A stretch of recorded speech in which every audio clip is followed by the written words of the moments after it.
Sugatan ng 10 pasahero sa MRT3 Taft Avenue Station. Yan ay matapos biglang tumauslos pababa ang paakyat na escalator doon. Nakatutok si Joseph Morong. Sabado ng umaga habang puno ng pasahero, biglang dumaos-os pababa ang escalator na ito na paakyat sana sa MRT3 Taft Avenue Station. Nagkapatong-patong ang mga pasahero.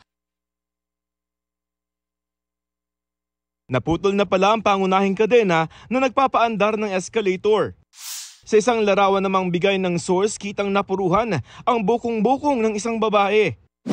Ayon sa Department of Transportation, 10 ang sugatan sa pagpalya ng escalator. Sinagot ng MRT ang agad na pagpapagamot sa kanila sa ospital.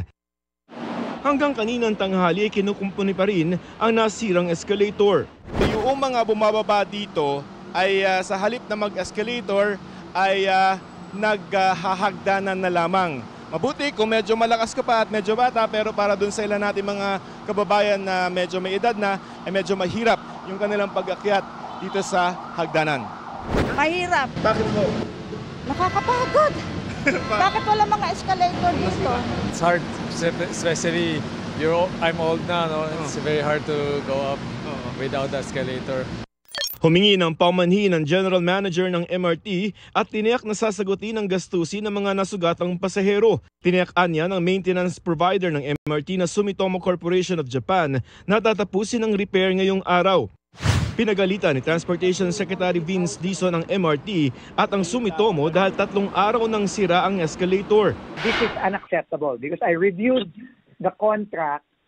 Dapat within 48 hours gumagana na ulit ang kahit anong escalator, elevator, or aparatus dyan sa MRT3.